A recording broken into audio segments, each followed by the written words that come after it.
Sebelum nonton, jangan lupa like, komen, dan subscribe ya. Cara melatih anak agar berpikir kritis.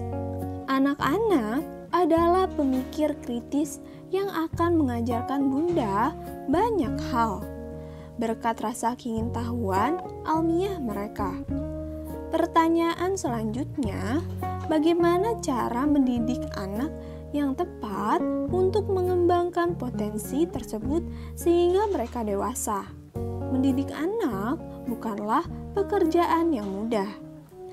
Sering merasa pusing, kewalahan dan jengkel menghadapi pertanyaan si kecil yang bertubi-tubi sementara Bunda harus bergegas menyelesaikan kerjaan kantor atau memasak. Dengan hal ini, justru Bunda harus berbangga hati karena memiliki buah hati yang berpotensi menjadi problem solver.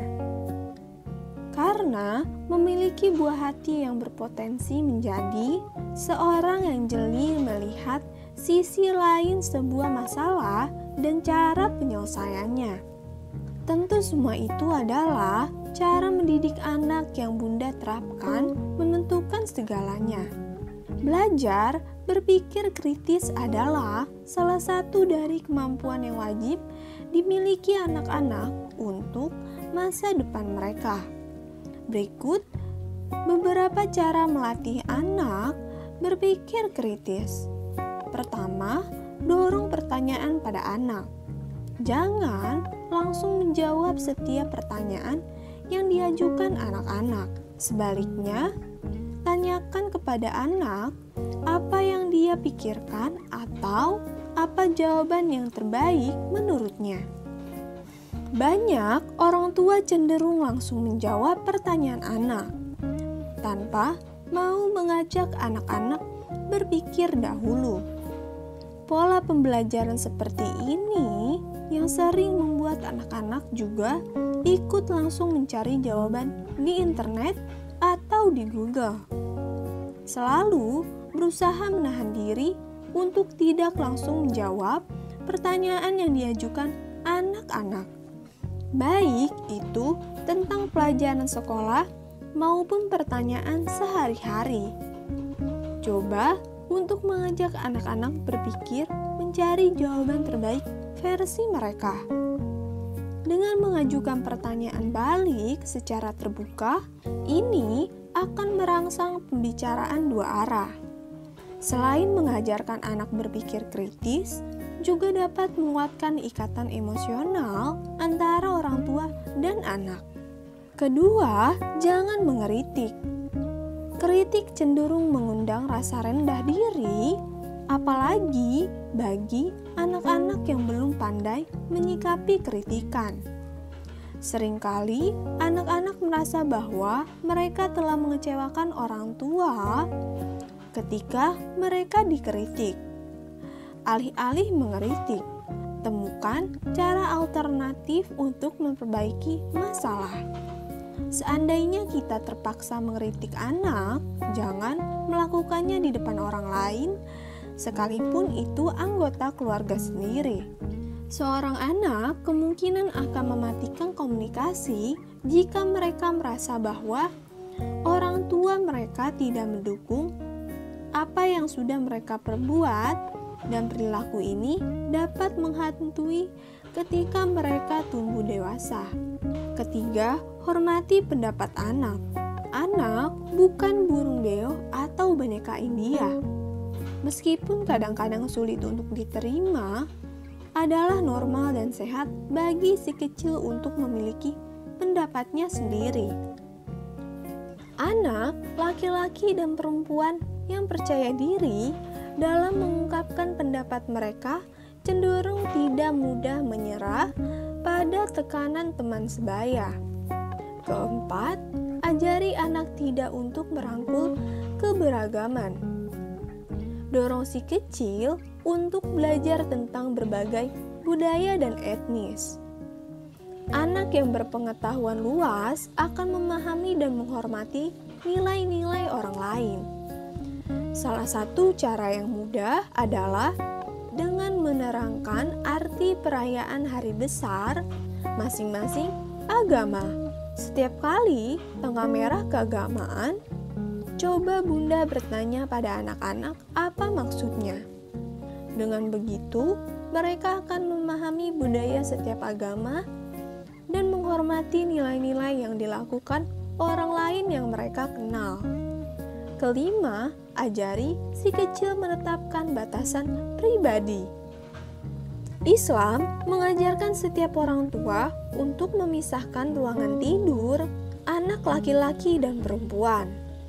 Ketika mereka sudah akil balik, bukan untuk masalah seksualitas semata, tapi ini demi perkembangan pribadi anak-anak sendiri. Anak laki-laki perlu memiliki ruang pribadi yang dihormati agar mereka dapat menghormati ruang pribadi orang lain. Hal yang sama berlaku untuk anak perempuan. Cobalah membantu anak-anak menetapkan batasan dan pastikan kita selalu menegakkan batasan tersebut. Bukan berarti orang tua tidak boleh tahu privasi anak-anak, tapi sebagai orang tua, kita harus menghargai privasi yang mereka tetapkan sendiri. Selama itu masih dalam batas kewajaran.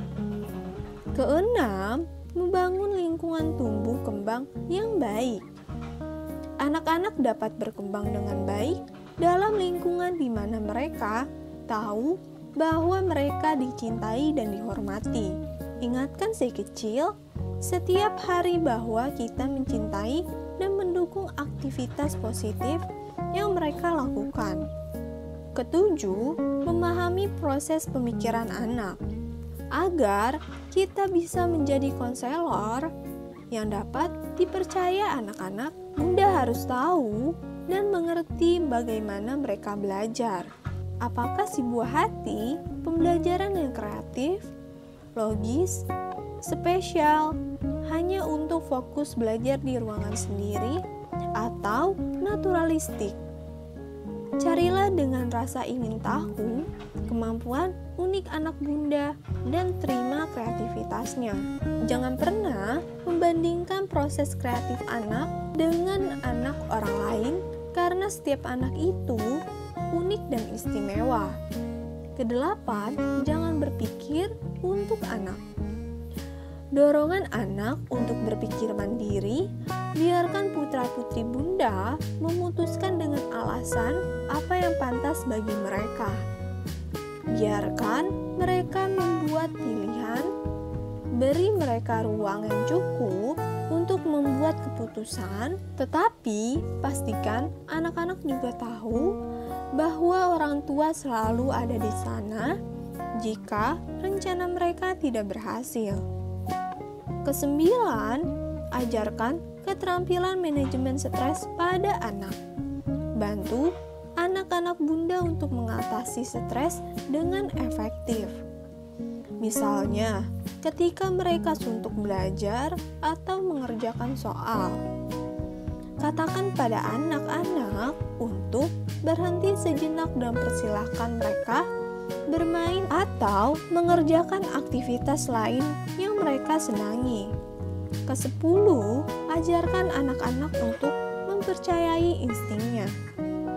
Agar anak laki-laki dan perempuan menjadi sukses dalam hidup, mereka harus belajar bagaimana mempercayai keputusan mereka. Anak-anak perlu percaya diri dalam mempercayai instingnya. Anak laki-laki dan perempuan yang mempercayai keputusan mereka sendiri dan memahami cara membuat keputusan yang baik, kecil kemungkinannya untuk berpartisipasi dalam perilaku yang tidak sehat. Inilah cara melatih anak agar berpikir kritis. Semoga informasi ini bermanfaat ya.